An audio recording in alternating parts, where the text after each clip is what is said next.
Hey, it's Mike Brennan. We're back with another edition of MITech TV. Some of the usual suspects are joining us today, including Kathleen Norton-Schock, who's going to be talking about all things Michigan Council of Women in Technology. Take it away, Kathleen. Hi, guys. Thank you so much for having me. We haven't spoken since late December. So it's great to see you on the beginning of February in preparation for Super Bowl. And wow, I'm 1,300 miles away right now, but I've got to tell you, we were mourning big time in the Lions game, and Matt and I were online together at one point. Oh, yeah. Yeah, so it was definitely not fun. It was it was a painful collapse, but as I have come to realize, if they were really the same old Lions, they would have lost to LA in the first round, right? So Exactly. at least they made it as far as they did. Exactly. And I'm excited to see that Campbell got a Coach of the Year, NFL Coach of the Year. I mean, that's great encouragement for him. I mean, we all learn from our mistakes, I think. And it was just marvelous to see the team go that far. And the $50 million effect of Super Bowl on one day on the city of Detroit, well, I guess it's probably a week or two on the city of Detroit, is definitely not a bad thing to have happened, right? Now all we need is to go further again next year, and who knows how much money will come into Detroit. Well, above the and beyond all the nonprofit grants we get. Go ahead, Mike. The NFL draft is going to be in Detroit in April, and they're talking about that being Yeah, a both my $100 million nephews. bounce or something like that. Yeah, my nephew is CEO of a small supply chain company, and he has tickets for it. And my other nephew, who's his brother, works for him now, having switched careers to help Matthew on his quest to, conquer the world. And so they're looking at what customers they're going to bring with them because they do have a set of tickets. They're hard to get, those tickets. So I was excited for them. But let's turn over to Michigan Council of Women in Technology, which, of course, we're celebrating over 2 decades of contribution to the Michigan community, and specifically for women and girls pursuing technology. And as usual, we're busy as all get out. So I'll just give you some highlights for February into March, and particularly those things that have some deadlines. So first of all, I know you both know my dear friend, Becky Price, who has headed, since I stopped being VP of marketing back in 2009, I still continue to work with her all the time.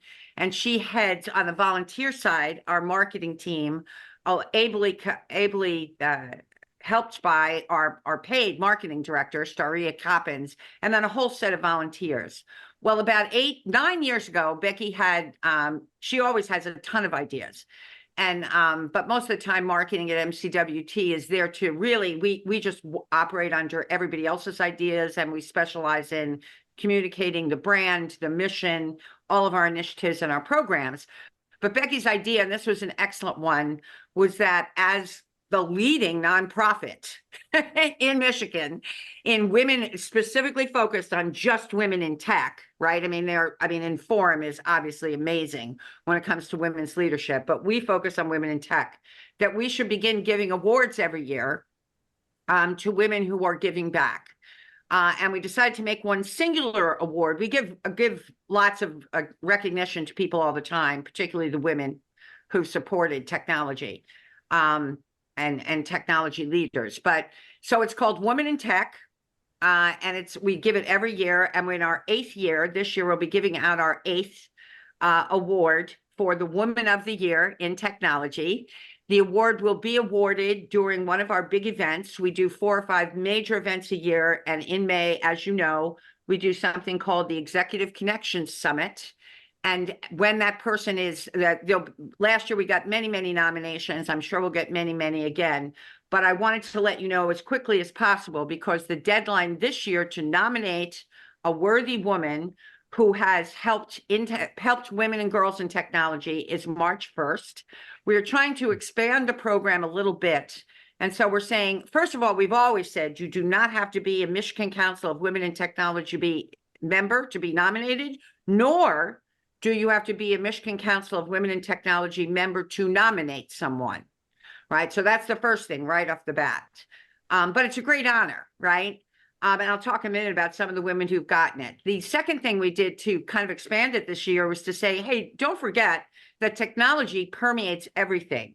So we're not just looking for chief executive CIOs, chief information officers. We're not just looking for chief cybersecurity officers. We're not just looking for chief anything. You know, you don't have to be a programmer to be nominated. You don't have to be someone who's invented a product. But we also opened up the categories a bit so people could think a little bit more.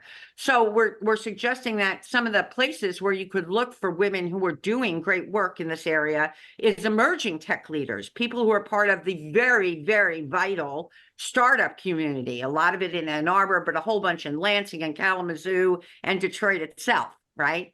So women who are emerging tech leaders, women who have made a community impact of some kind, somehow connected to technology, women who have spent a lot of their time empowering other women, women who are in mentoring capacities or running mentoring organizations.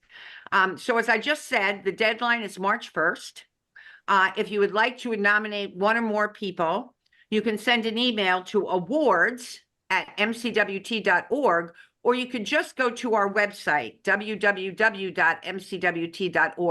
and it'll be flying through the first page. So you can hit it, and the nomination form is right there. And as I said, we'll be giving the award out on May 14th at our Executive Connection Summit, which is big. Last year, we had 800 people there.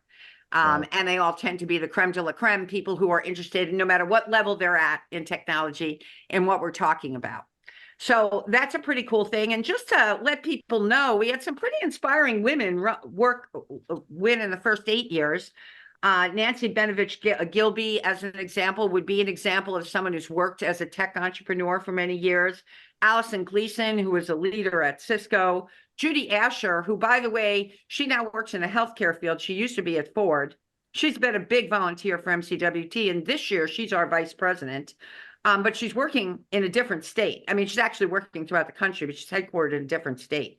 Diana Jones, who is from the University of Michigan, who was very big in terms of helping students along the way. Melanie Kalmer, who was the CIO for, and still is, for Dow Chemical, and was also one of our presidents.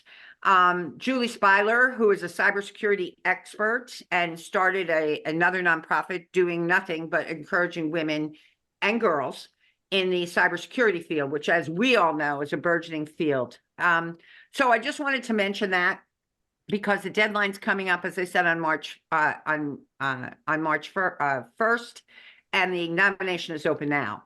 And speaking of deadlines, February 22nd, we have a new initiative that was conceived by last year's president, last year's president, Jill Majorano, and her team, called Tech for You, something like that, Tech for Good. In any case, what it is it's our program to encourage. We have, I'd say 25% of our membership now are male. They aren't women, right? They're our male allies. And then most of our partners, a lot of the people who give us money over the years, the companies, there are a lot of males involved in this. They all have daughters and wives and aunts and grandmothers and whatever who are involved in tech.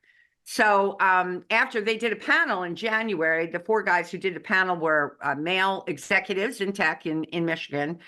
We also came up with something called Hockey with a Heart, which is part of that program, right? Because it was suggested by that team who's running our male program.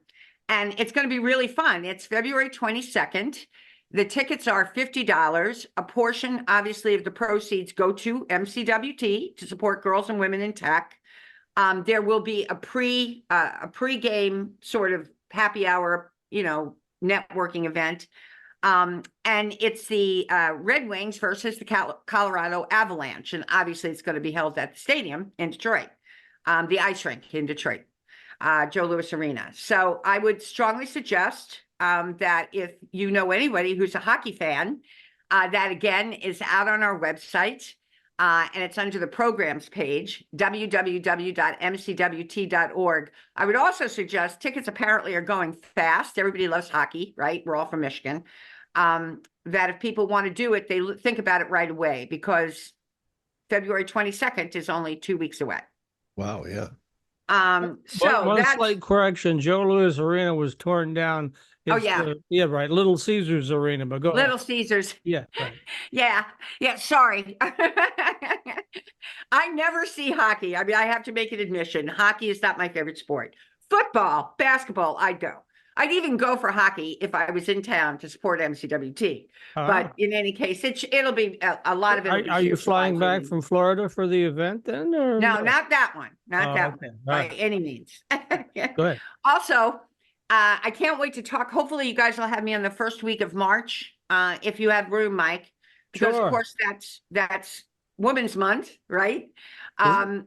And yeah, it's Women's History Month. I believe it's March, because we also have Women's History Day, and we are having a special event this year. Most often over the years, I mean, I've been involved for over 20 years in MCWT, and when we really began to get involved in the celebration of Women's Day, which always occurred in March, I would go and spend time with a couple of our sponsors because they would have big events. IBM would have a big event. Microsoft would have a big event.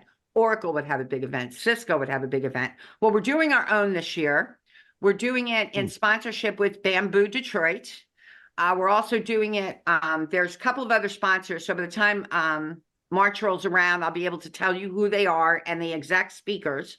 But if you go to our website, we are already talking about it. It is our inaugural Women Techpreneur event.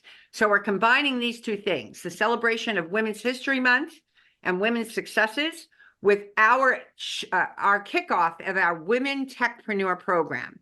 Now, our Women Techpreneur program has been conceived, and we've been talking about it for about a decade, not to take the place of a lot of the tremendous entrepreneurial programs that already occur. We are really there to be a support because we represent a unique part of Michigan, right? I mean, like I said, we are the leading nonprofit focused solely on women in tech. So we're kicking off. It's like a twofold mission that day on March 15th. And I'll have more details on the whole thing because I'm on that committee, even though I'm sitting 1,300 miles away. Which, by the way, is headed by one of our Woman of the Year in Tech winners, Jane Sidlowski, who's a 35-year tech entrepreneur, one of the few women I know who founded and is still CEO of a technology company founded right in the state of Michigan and successful right in the state of Michigan.